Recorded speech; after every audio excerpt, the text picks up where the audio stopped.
안녕하세요. 저는 회사에서 영업 일을 하고 있는 30대 남성입니다.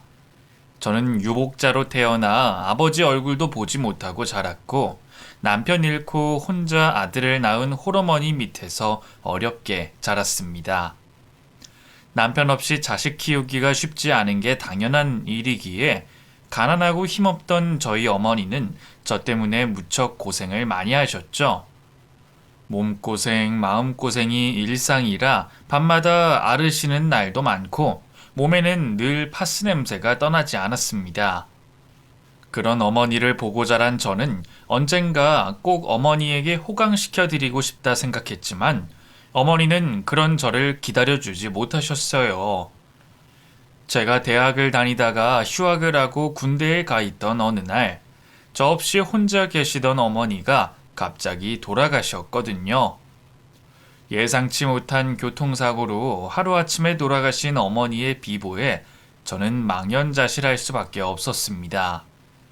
몇 달만 기다리면 만기 전역을 할 텐데 그 몇 달을 남겨두고 저보다 먼저 떠나신 어머니에게 죄송하다는 말씀밖에 드릴 수가 없었어요. 이럴 줄 알았더라면 살아계실 때 잘해드릴 걸, 휴가 한 번 더 나올 걸 하며 소용없는 뒤늦은 후회만 할 뿐이었습니다. 그렇게 어머니마저 돌아가시며 저는 완전히 천의 고아가 되고 말았죠. 그 후로 군대를 제대하고 다시 학교에 복학하며 일상을 살아갔지만 어머니가 안 계시는 삶은 더 이상 똑같은 일상일 수 없었습니다. 죽지 못해 연명하듯 살기는 하지만 겉으로 웃고 있는 제 속은 사실 썩어 문드러지고 있었으니까요. 완전히 혼자가 됐다는 외로움은 점점 더 저를 잡아먹었고 저는 외로움을 술로 달래기 시작했습니다.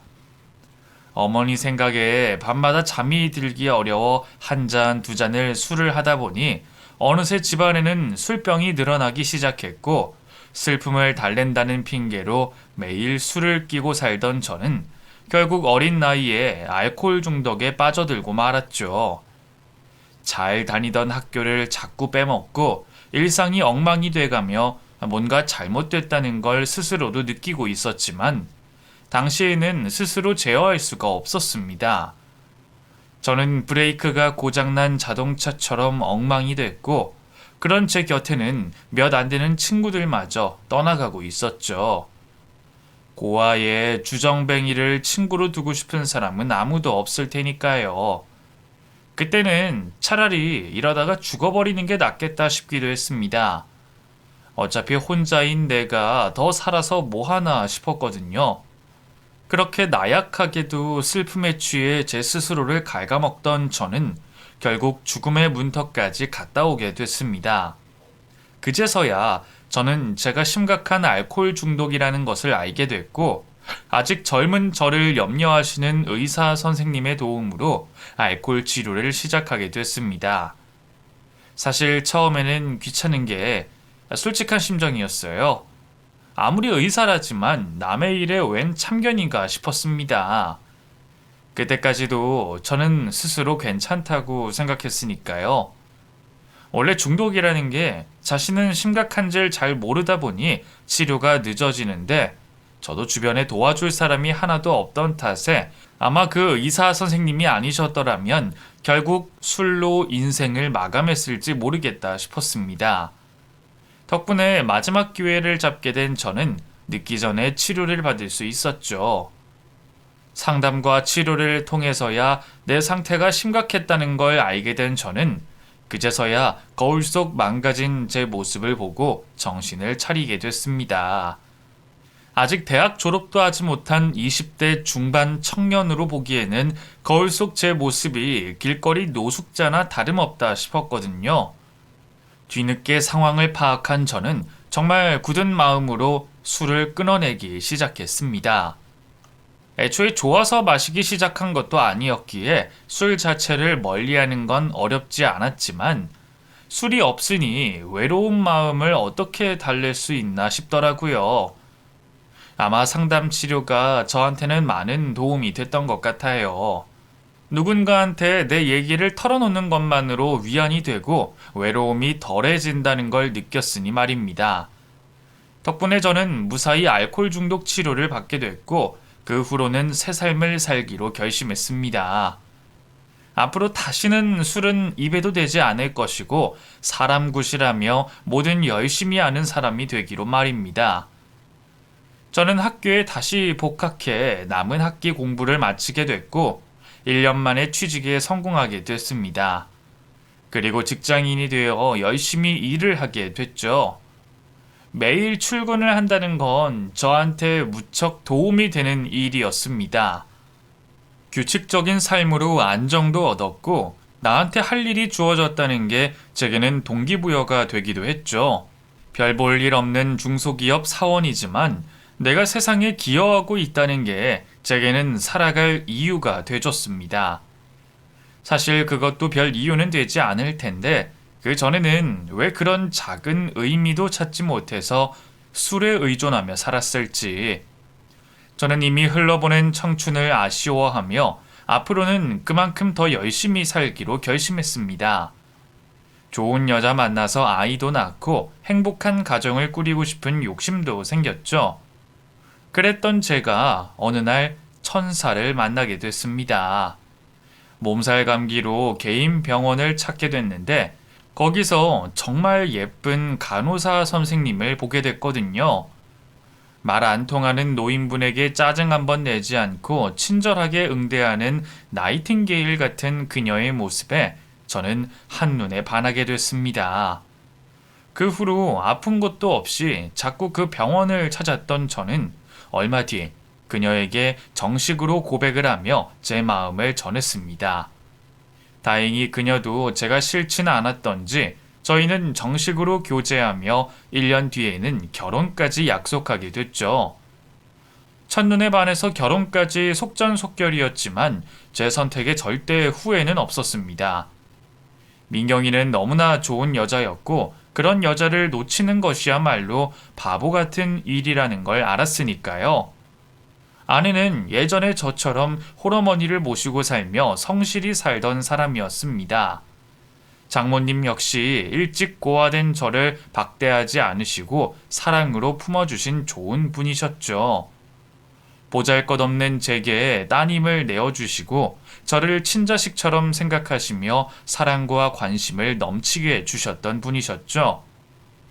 결혼을 하며 혼자 되실 장모님 걱정에 같이 모시고 살 생각도 했었지만 괜히 자식들에게 짐지우기 싫다며 혼자를 자처하셨던 장모님이셨습니다. 그게 더 죄송했던 저는 시간만 나면 시댁에 들러 장모님과 같이 시간을 보내기 위해 노력했고 장모님과 가까워지려 노력했습니다. 그런다고 해서 제가 정말 친자식이 되지는 않겠지만 어머니 떠나보내고 알코올 중독에 빠질 정도로 힘들었던 제 사정을 알고 계시던 장모님께서는 그런 저를 안타깝게 생각하시며 저를 정말 자식처럼 대우해 주셨습니다. 저는 늘 그게 감사하고 죄송했어요. 천사 같은 아내와 어머니 같은 장모님 덕분에 더 이상 외롭지 않고 행복했죠. 결혼을 한다고 해서 모든 사람이 행복해지는 건 아닐 텐데 내가 이렇게 행복해도 되는 건지 저는 무서울 정도로 행복해졌습니다. 이제는 더 이상 외로움에 지치지 않고 내 가정을 꾸렸으니 앞으로 자식도 낳고 더 좋은 일만 있을 줄 알았습니다. 그런데 결혼을 하고 1년이 지난 시점부터 아내가 뭔가 이상해지기 시작했습니다. 매일 퇴근을 하고 제 저녁상을 차려주기 바쁘던 아내가 갑자기 집을 비우는 날이 많아지고 제게 숨기는 게 많아지는 듯 했거든요. 결혼할 때 하객도 별로 없던 아내라 갑자기 너무 잦아진 아내의 외출이 이상했는데 그런 아내가 심지어 저 몰래 외출을 하는 거였죠. 제가 늦게 들어올 줄 알았는지 저한테 말도 안 하고 집을 비운 일이 여러 번이었거든요. 여보, 어디야? 집에 없네? 벌써 왔어? 오늘 늦는다고 안 했어? 일이 일찍 끝났어. 당신은 어딘데? 나 오늘 야간 진료 있어서 늦을 것 같아. 혼자 밥 먹고 있어. 야간 진료가 있다기에 혼자 집에 올 아내 걱정에 병원으로 찾아갔더니 아내 말과 달리 병원 문은 이미 굳게 닫혀 있었습니다. 다시 전화를 해서 확인하니 그제서야 갑자기 친정에 있다고 하는 겁니다. 사실 나 엄마랑 같이 있어. 내가 너무 자주 친정 가면 당신이 싫어할까봐 말 못했어. 내가 설마 그런 걸 싫어할 리가 있어? 나도 장모님 걱정돼서 자주 찾아뵈려 하는 거 알잖아. 그런 걸 뭐하러 거짓말해? 미안해. 나도 괜히 눈치가 보여서 그랬어. 그럼 내가 거기로 데리러 갈까? 오랜만에 장모님도 뵙고? 아니야. 나 이제 갈 거야. 엄마가 피곤하다고 얼른 가라고 그러시네? 당신 와봤자 헛걸음하니까 그냥 나 혼자 갈게. 처음에는 저도 그 말을 믿었습니다. 설마 아내가 다른 거짓말을 할 일이 있을까 싶었거든요. 그런데 그 후로도 자꾸 의심이 갈 짓을 하는 겁니다. 제가 직업상 한 달에 한두 번씩 주기적으로 출장을 가야 하는데 그때마다 집에 혼자 있을 아내가 걱정돼 전화를 하면 바뀐 지 자꾸 소란스러운 소리가 들리는 거죠. 전화가 안 되는 날도 있다 보니 저는 의심이 들 수밖에 없었습니다. 설마 결혼한 지 1년도 안 돼서 바람을 피는 건가 싶은 생각까지 들었지만 그렇다고 외도 증거는 없어 보였어요. 결국 제가 이상한 생각을 한다는 걸 아내도 알았는지 그 다음부터는 갑자기 장례식에 다녀온다 하는 겁니다. 사실 나 저번에도 장례식에 다녀왔던 거야. 지인 어머니가 돌아가셔서. 그런 거면 그냥 말하면 되지 왜 굳이 속여? 당신 출장 가서 집에도 없는데 나 혼자 새벽 늦게 다닌다고 하면 걱정해서 일 못할까봐 그랬지. 나 혼자 집에 있을 때도 걱정해서 잠 못 잔다는 사람이 밖에 있다 그러면 얼마나 걱정하겠어? 일하러 멀리 간 당신 걱정시키고 싶지 않아서 그랬어. 미안해. 알고 보니 장례식에 다녀왔다는 아내의 말에 저는 수긍을 할 수밖에 없었습니다.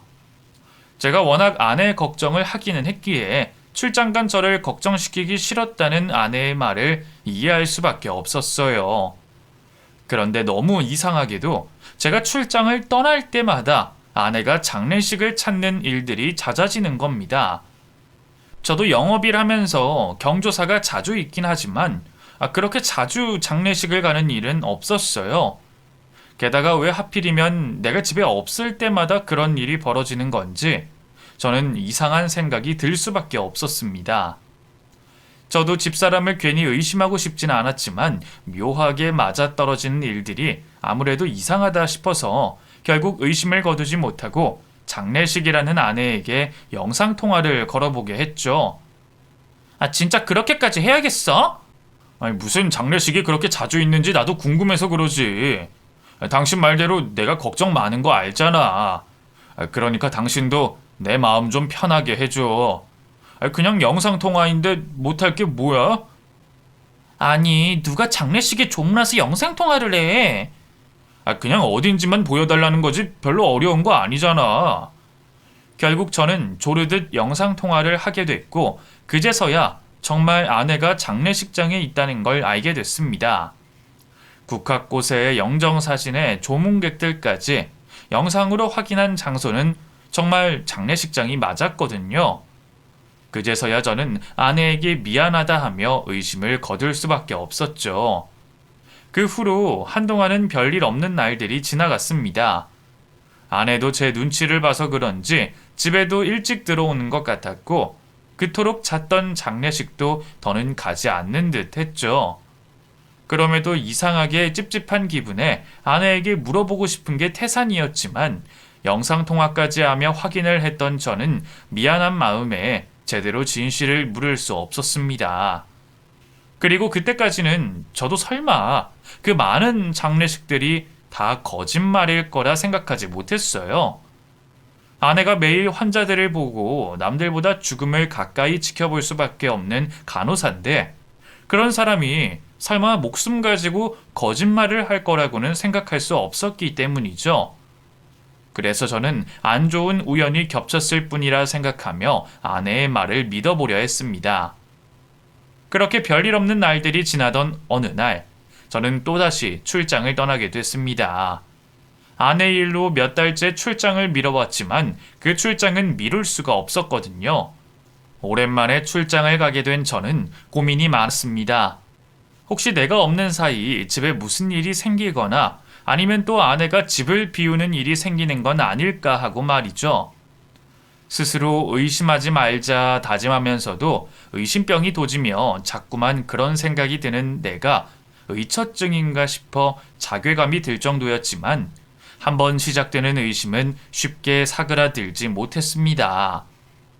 그렇게 찜찜한 마음을 품고 출장을 떠나게 된 저는 제 속도 모른 채 웃으며 저를 배웅하는 아내를 보며 의심을 거둘 수밖에 없었습니다. 그 문제만 아니면 아무런 문제 없는 천사 같은 아내인데 그런 아내를 내가 자꾸 의심한다는 게 스스로 죄스러웠습니다. 설마 며칠 사이에 일은 없을 거라 생각하며 저는 출장을 떠나게 됐습니다. 그런데 일이 잘 풀려서 예상보다 하루 일찍 일정이 마무리되게 됐습니다. 일정이 저녁에 끝나는 바람에 하루 자고 예정대로 다음날 올라갈까 싶기도 했지만 몇 시간이면 집에 돌아갈 수 있는데 굳이 밖에서 자야 하나 싶은 생각에 집으로 가기로 했죠. 순간 아내에게 그런 사실을 알리지 않고 몰래 집으로 가볼까 싶은 생각이 들었지만 마지막 남은 신뢰를 지키고 싶었던 저는 아내에게 미리 연락을 하기로 했습니다. 아내에게 함정 수사를 하는 옹졸한 남편이 되고 싶지 않았거든요. 그런데 무슨 일인지 아내가 한참 동안 전화를 받지 않는 겁니다. 이제 막 저녁을 먹고 났을 정도의 시간인데 왜 전화가 되지 않는 건지 저는 또다시 두근거리는 마음을 진정시켜야 했죠. 아내가 계속 연락이 닿지 않으니 어쩔 수 없다 생각했던 저는 우선 집으로 향할 수밖에 없었습니다. 그렇게 집에 도착하게 된 저는 깜깜하게 불 꺼진 집안 풍경에 망연자실하고 말았습니다. 설마 이 시간까지 퇴근을 안 했을 리도 없을 텐데 미리 연락도 없이 어딜 간 건지 저는 저를 또 의심케 만드는 아내가 너무하다 싶은 생각이 들었습니다. 그동안 내가 어떻게든 아내를 믿어보고 싶어 내 자신을 세뇌시키면서까지 마음을 다잡으려고 했는데 그런 제 노력을 싸그리 무시한 아내에게 결국 분노가 폭발하고 말았죠. 머리끝까지 열이 받은 저는 아내에게 다시 전화를 걸었습니다. 그리고 아내가 전화를 받을 때까지 멈추지 않았죠. 그렇게 몇 시간 동안 음성사서함으로 넘어갈 만큼 전화를 걸자 부재중 전화가 거의 100통이 넘어갔고 그제서야 아내는 전화를 받았습니다. 당신 어디야? 왜 또 집에 없어? 당신 지금 집이야? 출장 내일까지라며. 그렇게 됐어. 그래서 연락하려고 했더니 당신 전화도 안 받았잖아. 그리고 지금 집에 와서 이제 자정이 다 돼가는데 당신 왜 아직도 집에 안 와? 내가 분명히 말하지 않았어? 어디 가면 간다고 말이라도 하라고. 오늘은 또 대체 어디 있는 건데? 사람 말이 말 같지가 않은 거야? 아니면 내 인내심 테스트라도 해? 내가 대체 당신을 어디까지 참고 이해해줘야 한다고 생각해? 나도 그동안 충분히 할 만큼 한 것 같은데 그걸로도 모자란 거야? 아니면 뭐 나랑 다 끝내고 싶다 이거야? 잘 참던 제가 한번 터뜨리기 시작하니 분노에 섞인 말이 끝도 없이 튀어나왔습니다. 계속 질문을 던지면서도 아내가 대답할 수 있는 틈도 주지 않고 몰아붙였죠. 무슨 말을 어떻게 했는지도 모르고 한참 화를 낸 저는 수화기 너머로 당황한 아내의 목소리를 들을 수 있었습니다. 그래서 대체 어딨냐고 당신! 장례식장이야. 그런데 아내가 이번에도 장례식장이라는 핑계를 대는 겁니다. 평소라면 믿어줄 생각도 있었지만 그날은 이게 또 무슨 좋은 핑계인가 싶어서 믿을 수가 없는 거죠. 이미 화가 날 대로 난 저는 그 말을 당연히 거짓말이라 생각했습니다. 장례식? 이번에는 또 누가 죽었는데? 당신 지인들 중에 아직 살아있는 사람이 있기나 하나? 당신이 여태 장례식 다녀온 횟수를 생각하면 우리 결혼식 때 불렀던 하객들보다 많은 것 같은데? 아니면 당신이 알고 지내던 환자들은 그렇게 다 죽어나가는 거야? 이번에는 대체 누군데? 누구길래 남편한테 말도 안 하고 도둑고양이처럼 기어나갔는데? 당황한 아내의 목소리에 그 말이 당연히 변명일 거라 생각했던 저는 아내에게 분노를 표출하며 그동안 속에 담아만 놨던 비난을 쏟아냈습니다. 여태 잘 참았는데도 그때는 저도 모르게 말이 나오더군요. 제가 그렇게 화를 낸 건 아마 결혼하고 처음이었을 겁니다. 아무리 화가 나도 상처받을 만한 말은 아끼려던 저였으니 말입니다. 그래서인지 아내도 제가 얼마나 화가 났는지 잘 알았을 것이고 더 이상의 거짓말과 변명은 통하지 않는다는 걸 깨달았을 겁니다. 그렇게 누구 장례식이냐 묻는 제게 아내는 생각지도 못한 이야기를 꺼냈습니다. 엄마 장례식이야, 엄마! 우리 엄마가 돌아가셨다고! 장례식의 주인공이 장모님이라는 이야기에 저는 머리를 한 대 맞은 듯 멍해졌습니다. 충격을 받으면 그렇게 되는 건지 순간 사고가 완전히 정지하더군요. 뭐라고?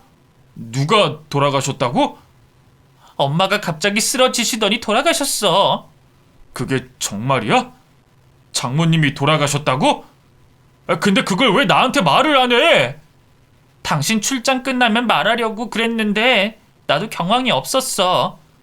아무튼 지금 엄마 장례 준비하고 있으니까 나한테 뭐라 하지 마. 장례식장이 어딘데? 그거부터 말을 했어야지. 전화 받고 뭐 한 거야? 우리 엄마 장례식은 내가 알아서 할 테니까 당신은 그냥 거기 있어. 당신 말대로 우리 헤어지면 당신이랑 우리 엄마 관계도 끝인데 헤어질 사람이 여기까지 와서 뭐해? 당신 올 필요 없어. 미안해. 나는 그런 일이 있는 줄 몰랐잖아. 나는 당신이 또 뭔가 숨기는 줄 알고. 그래도 내가 사위인데 당연히 가야지. 화내지 말고 우선 장례식 장소나 말 좀 해봐. 근데 갑자기 장모님이 어떻게 돌아가신 거지? 당신 이 와중에 또 나 의심하고 있는 거야? 아니야, 그런 거 의심 아니야. 그냥 나도 너무 경황이 없어서 그래. 분명 엊그제도 뵙고 왔는데 갑자기 이렇게 됐다니까 믿어지지가 않네. 나도 그래. 나도 갑작스럽고 경황 없고 그래서 당신한테 말도 못한 거야. 그럼 엄마 돌아가셨을 때 내 옆에 있지 그랬어. 그래, 미안해 여보. 내가 바로 갈 테니까 그 주소만 좀 알려줘, 응? 아내는 제가 꺼낸 이혼 이야기에 화가 많이 났는지 장례를 혼자 치른다고 고집을 피웠지만 그동안 장모님께 친자식처럼 사랑을 받았던 저로서는 아내와 이혼을 한 상황이라도 그 장례식은 꼭 가야만 했습니다. 사실 그때까지도 정말 장모님이 돌아가셨을 거라는 확신도 없었고 사실이라 한들 믿고 싶지도 않았지만 우선은 제 눈으로 상황 파악을 하는 게 우선이다 싶었죠. 저는 아내에게 미안하다며 사정사정하며 아내를 구슬려서야 겨우 장례식장 주소를 받게 됐고 옷을 제대로 갖춰 입을 정신도 없이 장례식으로 달려가게 됐습니다. 출발하고 한참 지나서야 제가 장례식에 필요한 검은 정장을 챙기지 않았다는 생각이 떠올랐지만 한시라도 빨리 장례식으로 향해야 했던 저는 그런 건 안중에도 없었죠. 그래도 다행인지 아내가 알려준 주소지가 한두 시간 거리 안에 있던 가까운 곳이라 저는 최대한 빨리 그곳에 도착하려 했습니다. 그런데 주소지에 가까워질수록 문득 이상한 기분이 드는 거였죠.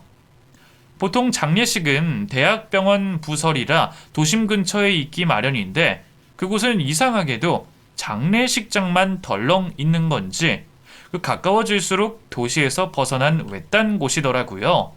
순간 왜 이런 외딴 곳에 장례식장이 있을까 싶었지만 당시에는 장모님의 사망에 초점이 가 있었기에 생각을 깊게 하지 못했습니다. 잠깐 이상한 생각이 들었던 것과 달리 막상 도착한 곳은 향냄새가 풀풀 나는 장례식장이 맞아 보였죠. 다들 어두컴컴한 옷들을 입고 지나다니는 사람들과 영안실과 장례식 단상들을 보니 내가 틀린 곳에 도착한 건 아니라는 생각이 들었습니다. 그렇게 이름표를 찾아 장모님의 장례식 장소를 찾아낸 저는 정말로 그곳에 놓여있는 장모님의 영정사진을 볼 수 있었습니다. 병풍 앞에 놓여진 장모님의 영정을 본 저는 그제서야 장모님이 돌아가셨다는 걸 믿을 수밖에 없었죠.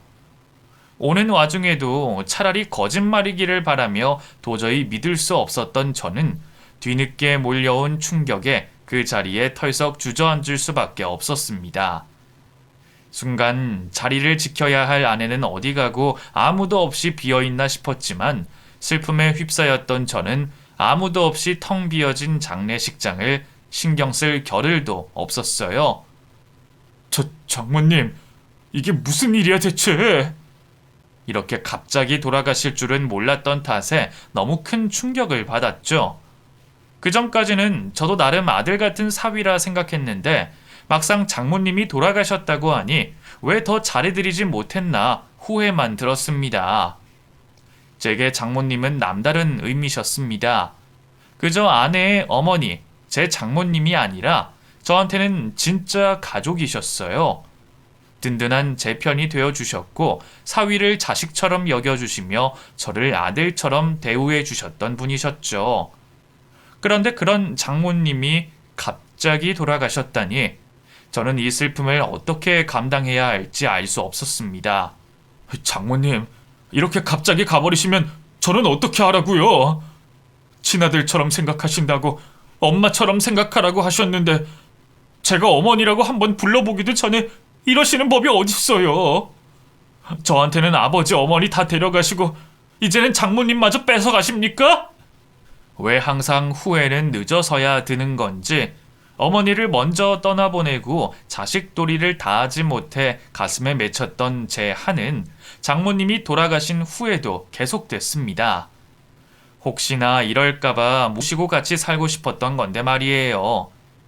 그때는 저도 아직 챙겨드릴 날이 많을 줄만 알고 안일하게 생각했는데 이럴 줄 알았으면 장모님이 싫으시다고 하셔도 제가 고집을 피워 모시고 살 것을 그랬습니다. 그랬더라면 후회가 덜했을지 저는 들을 사람도 없는 넋두리를 한참 내뱉고 있었죠. 그런데 그 순간 도저히 믿기 힘든 일이 벌어지고 말았습니다.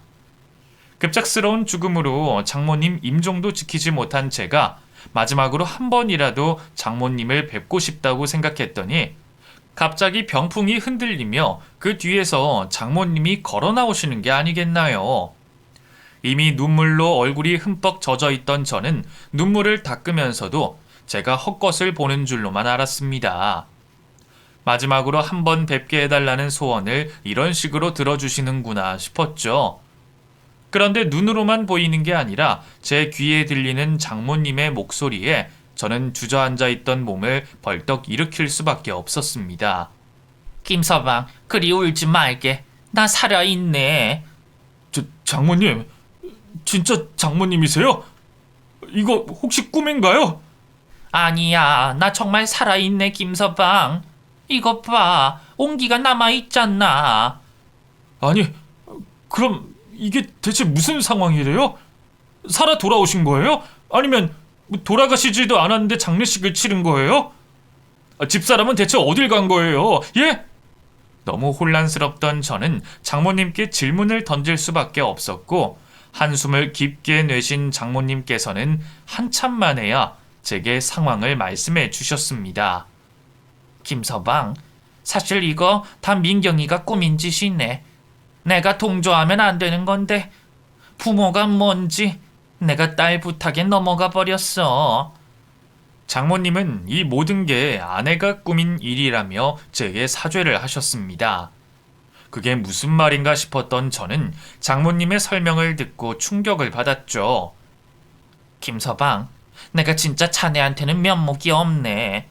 민경이 걔가 시켜도 이런 짓까지 동조하면 안 되는 건데 나는 이렇게라도 하면 그놈이 정신이라도 차릴까 싶어서 그랬던 건데 그 병풍 뒤에 숨어서 자네가 하는 얘기를 듣고 있자니 내가 자네한테 이런 짓을 했다가는 천벌받겠구나 싶은 거야. 자네가 나를 그리 생각하는 줄도 모르고 나도 모르게 팔이 안으로 굽었지. 그렇다고 자네 나쁘게 하려고 그런 건 정말 아니야. 제발 용서해 주게. 그게 대체 무슨 말씀이세요, 장모님? 집사람이 뭘 꾸몄는데요? 대체 뭐 때문에 이런 짓까지 하신 거예요? 역시 집사람이 저한테 숨기는 게 있었던 거죠? 뭐예요? 저 몰래 다른 남자라도 만나는 겁니까? 그런 게 아니라 사실 민경이 걔가 지금 도박에 완전히 빠져버렸어. 여기도 사실 도박장이야.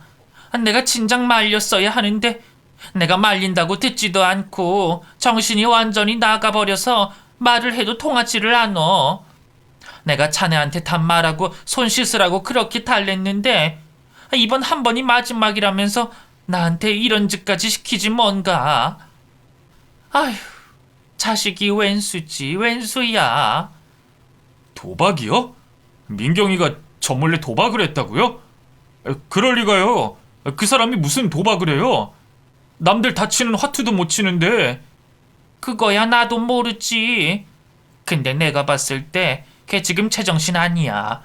본전 찾아야 한다고 눈이 뒤집어져서는 남편한테 거짓말했다고 지 엄마들어 병풍 뒤에 숨어 있으라 그러지 않나.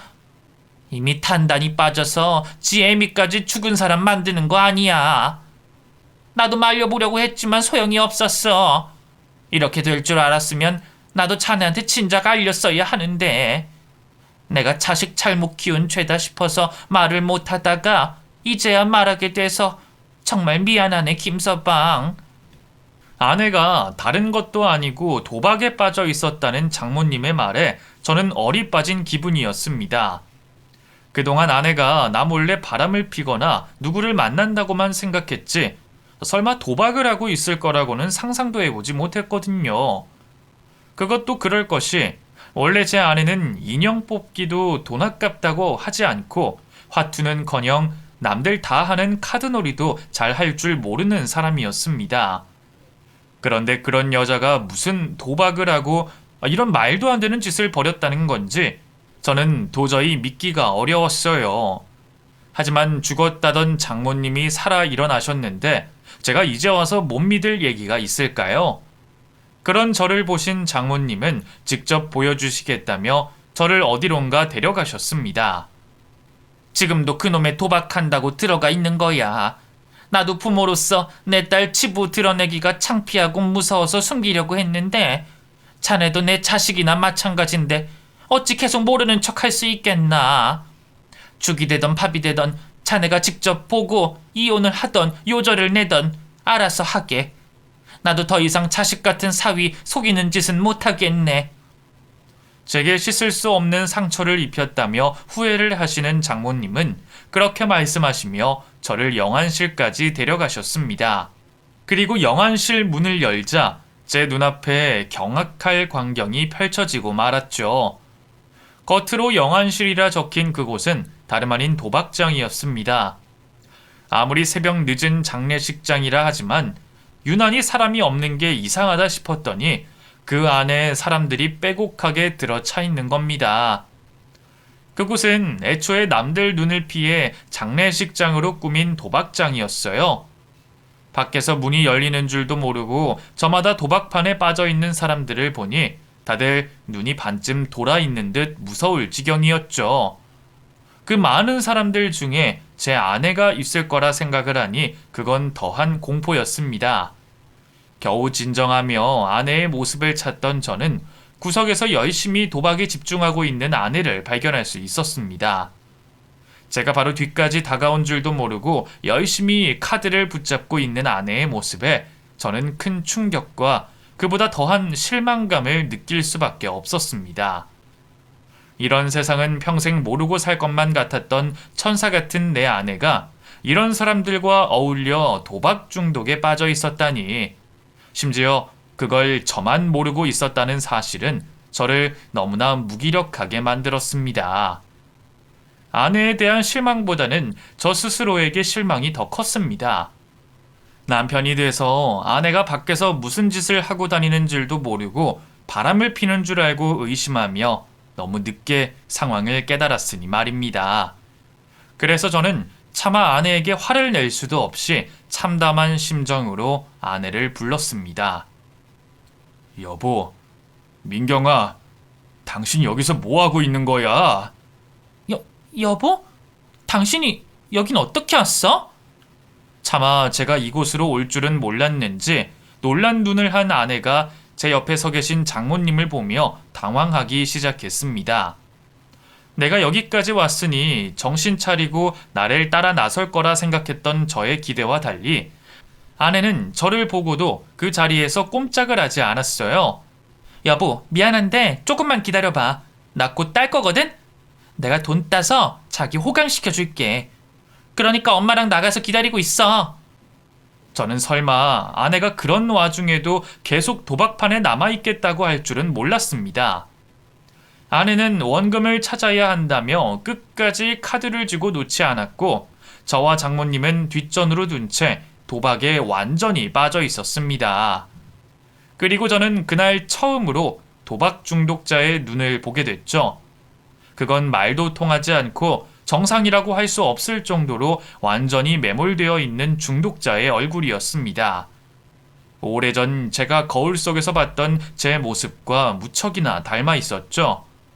그제서야 상황의 심각성을 깨달은 저는 그런 아내를 어떻게든 자리에서 끌어내려 했습니다. 당신 뭐 하는 거야? 이제 그만하고 빨리 나와! 나 이거 따야 돼! 내가 여기 들인 돈이 얼만데 여기서 그만두라는 거야? 당신도 나 못 말려. 나 꼭 돈 따서 우리 엄마 호강시켜주고 당신한테 당당해질 거야. 나 이 돈 꼭 있어야 한다고. 대체 무슨 소리를 하는 거야? 당신이 이런다고 우리가 어떻게 행복해져? 이런 불법 도박하는 자체가 범죄인데 어떻게 우리더러 그런 짓을 두고 보라고 할 수 있어? 당신 이거 중독이야. 이런 돈 따온다고 우리가 좋아하겠어? 당신 빨리 못 일어나? 아내를 힘으로 끌어내는 와중에도 아내는 다시 돌아가서 판돈을 따야 한다 난리였습니다. 아, 여보, 차 돌려 얼른. 나 지금 가서 다시 해야 해. 조금만 버티면 내가 딸 수 있는 건데 어떻게 포기해? 나 진짜 그 돈 필요해. 응? 아, 여보, 제발. 아내를 차에 태워 집에 돌아가는 동안에도 아내는 돈을 되찾아야 한다며 안달을 했고 운전하는 저를 위험하게 방해하려고까지 했습니다. 집으로 데려가다가 무슨 일이 벌어질까 두려웠던 저는 결국 결단을 내릴 수밖에 없었죠. 뒷좌석에 아내를 꼼짝 못하게 묶어둔 채 잠시 내려 장모님과 따로 아내의 거취에 대해 상의를 하게 됐고 결론이 난 저희는 그 길로 아내를 병원에 입원시키기로 했습니다. 장모님도 보셨다시피 저 사람 지금 제정신 아니에요. 저한테 다 들키고도 판돈 생각하는 거 보면 이거 중독 심각한 겁니다. 원래 옛날부터 도박 중독은 손목 자르지 않는 이상 못 고친다 그랬어요. 그래도 요즘에는 병원에서 치료가 된다 그러더라고요. 제가 아시는 분도 병원 치료로 좋아지신 분이 있다고 들었어요. 물론 쉽지 않을 거고 집사람 병원에 두고 저희도 편하지 않겠지만 지금 저 사람 살릴 수 있는 길은 이 방법밖에 없습니다. 안쓰럽다고 그냥 방치하다가는 진짜 큰일 날 거예요. 그러니까 병원으로 가요, 장모님. 그래, 자네 생각이 그렇다면 나도 반대할 생각 없네. 사실 나도 그 생각 안 해본 건 아니지만 나 혼자서는 방법이 없더라고. 입원시키려면 보호자 2명 이상 동의를 받아야 한다는데 그때는 내가 자네한테 도저히 말을 할 수가 없어서 못했어. 안 그래도 내가 알아봐둔 병원이 있으니 글로 가게. 내가 전에 전화했을 때는 전화만 하면 바로 입원도 가능하다 그랬어. 나도 안일하게 생각했지만 이제는 자네 말 뜻 뭔지 알겠네. 자식 새끼 병원에 가둘 게 안타까워서 늦장 피우다가 감옥에 보내느니 차라리 병원에 집어넣는 게 낫겠지. 나는 완전히 자네 편이니까 그렇게 하게. 그렇게 아내를 병원에 보내기로 작정한 저는 마지막으로 아내에게 물었습니다. 하나만 물어보자. 대체 어쩌다가 도박에 손대게 된 거야? 당신이 뭐가 부족하다고? 병원에서 간호사로 일 잘하고 결혼해서 행복할 일만 남았는데 그런 당신이 도박을 할 일이 뭐가 있어? 원래 그런 거 좋아하지도 않았잖아. 설마 돈이 필요했던 거야? 뭐 이제 와서 거짓말은 더 통하지 않으니까 이제라도 솔직하게 말해봐. 대체 왜 그런 거야? 호소하듯 묻는 저의 물음에 한참 동안 제 시선을 피하던 아내는 자신을 꼭 붙잡은 제 손을 바라보더니 결국 입을 열었습니다. 그리고 저는 또 한 번 몰랐던 사실을 알게 됐죠. 간호사인 줄 알았던 아내가 사실은 간호조무사였고 심지어 저 몰래 결혼 전 가진 빚까지 있었던 사실을 말이에요. 그런 걸 속이고 저와 결혼을 했던 아내는 제가 알아차리기 전에 빚을 정리하고 싶었답니다. 하지만 얼마 안 되는 조무사 월급으로는 빚을 갚기는커녕 생활하기도 어려웠고 결국 방법을 찾다 못해 도박에까지 손을 대고 말았다는 거죠. 처음에는 조금이라도 운을 쫓아 가볍게 시작했지만 돈을 따고 잃다 보니 점점 원금 생각이 나기 시작했고 그렇게 서서히 중독이 되었던 듯 했습니다. 울면서 제게 사실을 얘기하는 아내를 보며 저는 분노를 넘어 허탈감을 느낄 수밖에 없었죠. 대체 왜 그런 바보 같은 짓을 한 건지 저는 아내를 전부 이해할 수는 없었습니다. 차라리 나한테 말을 했으면 됐잖아. 간호조무사인 게 뭐라고 그걸 속였어. 그리고 빚이야 다들 있을 수 있는 거지. 왜 나한테 말을 안 해? 당신은 내가 그렇게 못 믿었어? 미안해 여보. 내가 사실대로 말하면 당신이 나를 떠날까봐 무서웠어. 당신 같은 사람 만나서 나도 행복해지고 싶었는데 당당할 수 없는 내 처지가 너무 초라하게 느껴졌어. 그래서 나도 모르게 거짓말을 해버렸어. 그런 말을 하는 아내를 보며 저는 씁쓸한 심정을 느꼈습니다. 간호사가 아니라 간호조무사라고 하면 내가 자기를 싫어할 줄 알았다니 아내 눈에는 내가 그 정도로밖에 보이지 않는 건지 실망감이 들더군요.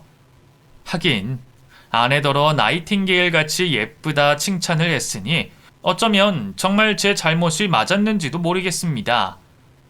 그랬더라도 결혼까지 하고 부부가 된 이상 숨기는 건 없어야 했을 텐데 결혼 생활을 유지하면서도 나를 오롯이 믿지 못한 아내에게 저는 무슨 말을 할 수가 없었습니다.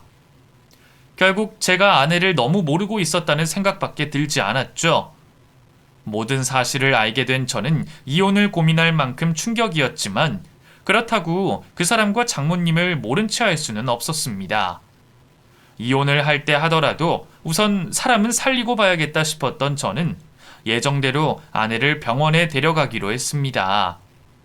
보험도 되지 않는 치료에 당장 계약금처럼 지불해야 하는 병원비가 상당했지만 그것도 제가 모두 내기로 했습니다.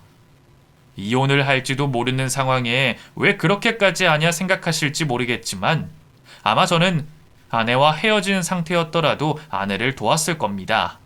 비단 아내뿐 아니라 장모님을 위해서라도 말이죠. 제가 무슨 마음으로 입원을 시키는 건지 눈물 참으며 지켜보고 계시는 장모님은 무슨 심정이실지 아는지 모르는지 아내는 입원을 하고 싶지 않다며 버티려 했습니다. 여보, 나 이제 안 할게. 정신 차릴게. 내가 왜 입원을 해야 해? 여기 싫어. 나 그냥 집에 가고 싶어. 우리 집에 가자, 응? 나라고 좋아서 이러는 줄 알아? 하지만 당신 지금 제정신 아니잖아. 아프면 치료를 받아야지. 그건 누구보다 당신이 제일 잘할 거 아니야. 당신도 지금 그냥 아픈 것뿐이야. 혼자 힘으로는 못 견딘다고. 그러니까 적절한 치료 받자. 그래야 우리 다 살 수 있어. 그럼 나 치료 받으면 화 풀 거야? 당신 설마 나랑 헤어질 거 아니지? 내가 거짓말한 건 정말 잘못했어. 근데 나도 정말 힘들었어. 당신 말대로 나 아픈 거라며. 그럼 치료 받을 때까지 기다려줄 수 있어? 제발 이혼하자고 하지 마. 그래. 우선 당신이 치료받고 정신 차리면 그때 가서 다시 얘기하자. 그때까지는 이혼 얘기 안 하고 기다릴 테니까. 대신 당신도 확실히 완치 판정 받을 때까지 치료받아. 그게 아니면 나도 그때는 더 이해 못 해줘. 지금 이렇게 하는 게 내가 할 수 있는 최선이야. 나머지는 당신이 직접 보여주는 수밖에 없어. 솔직히 이혼을 해야 할지 고민이 됐지만 당장은 사람을 살려야겠다는 생각에 그런 약속을 할 수밖에 없었습니다. 아내는 저의 말에 결국 치료를 받기로 했고 저와 장모님은 아내를 병원에 둔 채 착잡한 마음으로 돌아 나오게 됐습니다. 그 후 다행히도 아내는 불평 없이 치료를 잘 받게 됐고 반년 만에 입원 치료를 끝내고 통원 치료를 시작하게 됐습니다. 다행히 진전이 좋아요. 가족분들이 늦기 전에 잘 데려오시기도 했고, 그 환자분의 의지가 대단합니다. 이 정도면 퇴원하셔도 되겠어요. 대신 당분간 관련된 자극을 피하시고 앞으로는 다른 곳에 관심을 두시는 게 좋을 것 같습니다. 반년 만에 아내를 데려 나오며 저는 다시 생생한 아내의 눈빛을 맞이할 수 있었습니다. 물론 지난 반년간도 매주 면회를 가며 아내를 만났지만 병원에 있던 아내는 그리 좋아 보이지 않았거든요. 중독과 싸운다는 게 얼마나 고된 일인지 누구보다 이해하는 저로서는 아내가 스스로를 이겨내기를 바라는 수밖에 없었습니다. 그렇게 좋은 결과를 보이며 병원을 퇴원하게 된 아내는 그 후 새로운 목표를 잡게 됐습니다. 의사의 조언처럼 건전한 생활을 하며 제게 했던 거짓말을 만회하기 위해 병원 일을 하면서 밤에 야간대학의 간호학과를 다니기로 했죠. 병원에 있는 동안 이미 합격 통지까지 받아낸 아내는 그 결심을 보여주듯 그 후로 정말 열심히 살아갔습니다. 아내가 갚지 못해 제가 대신 갚았던 돈을 매달 제게 분납으로 돌려주고 있고요. 애초에 먹고 살기 위해 졌던 빚이라 갚을 필요 없다는데도 그렇게 하겠다는 아내를 보면 아내의 의지가 얼마나 대단한지 저도 알 수 있었습니다. 이렇게 할 수 있는 사람이 그동안 혼자 잘못된 생각에 빠져들었던 것을 보면 저는 그런 아내가 안타깝기도 했습니다. 만약 아내가 좋은 환경에서 기회를 얻었더라면 이런 일이 없었을 거라 싶었거든요. 아버지가 일찍 돌아가시지 않고 집안이 넉넉했다면 대학에 진학해서 간호사의 꿈을 진작 이뤘을 수도 있을 겁니다. 하지만 아내는 홀어머니와 살며 당장 돈을 벌기 급급했던 상황이었고 빚을 질 수밖에 없는 상황을 겪었습니다. 그리고 그런 자신의 처지가 부끄러워 남편인 제게도 솔직하지 못했겠죠. 한때 힘든 일을 겪었던 저도 그 마음을 모르지 않기에 저는 결국 마지막으로 아내를 이해하고 믿어보기로 결정했습니다. 천성이 나쁜 사람은 아니라는 걸 알고 있기에 저는 끝까지 아내를 믿고 싶어요. 아마 저와 장모님이 계신 한 아내도 더 이상 무너지지 않으리라 기대합니다. 그럼 저희 부부가 신뢰를 잃지 않도록 응원을 부탁드리며 저는 여기서 인사드리겠습니다. 감사합니다.